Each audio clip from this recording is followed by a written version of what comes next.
And police in Northern Ireland are warning of the possibility of public disorder linked to the 25th anniversary of the Good Friday Agreement over this Easter weekend and into next week. Events begin today and Wednesday, which see the US President Joe Biden visiting Belfast. He won't address lawmakers there as the Government Assembly is still suspended. So, a quarter of a century after the agreement, political tensions and obstacles are still very present, as Emma Vardy reports. News of the troubles in Northern Ireland became a nightly refrain during the decades of bloodshed.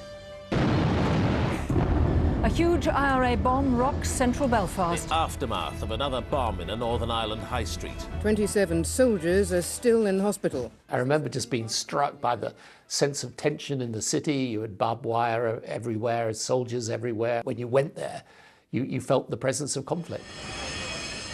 Republican armed groups waged a campaign of violence to try to bring about the end of Northern Ireland as part of the UK.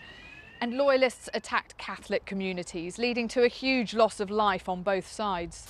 There's no sign of any immediate end to Ulster's violence.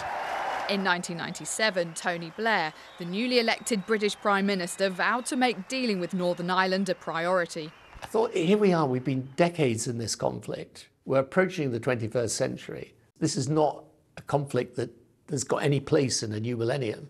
The core of the problem is the British government's refusal to acknowledge Sinn Féin's electoral mandate. Sinn Féin, the political wing of the IRA, wanted a way in to peace talks. And much to the hatred of some unionists, Gerry Adams, the leader of Sinn Féin, was given a seat at the table. How are you doing? Good morning. The IRA leadership, if they were nothing else, were intelligent. And they grasped the opportunity for peace. You can be blue in the face talking to people who are not involved in violence, but will that stop violence? We had at last brought the people who could stop this into the room. But some unionists remained highly sceptical that violent paramilitaries would give up their weapons. There's no surrender! I had to satisfy the unionists. If we are going to be in an executive with people, there's no threat of armed resistance or leverage hanging over us. The Prime Ministers continue their marathon effort. The talks had reached the moment of truth. I feel the hand of history upon our shoulder. The two governments and the political parties of Northern Ireland have reached agreement. When I went out to brief the media, I just felt I was going to start crying. Partly exhaustion, because we've been going days without that much sleep. But just a sort of sense of, God, this looks like it's actually happening. Good evening. After 30 years of conflict, after thousands of violent deaths, Northern Ireland was given the chance of a new beginning. The agreement was hailed around the world. Northern Ireland today has the promise of a springtime of peace. But 25 years on, the question of whether to be part of the UK or Ireland is still unresolved, and there's currently no functioning government. The political battle between the two visions for Northern Ireland continues as ever today. And the fragile power-sharing partnership between unionists and nationalists set up here by the Good Friday Agreement has often collapsed. The agreement wasn't a settlement.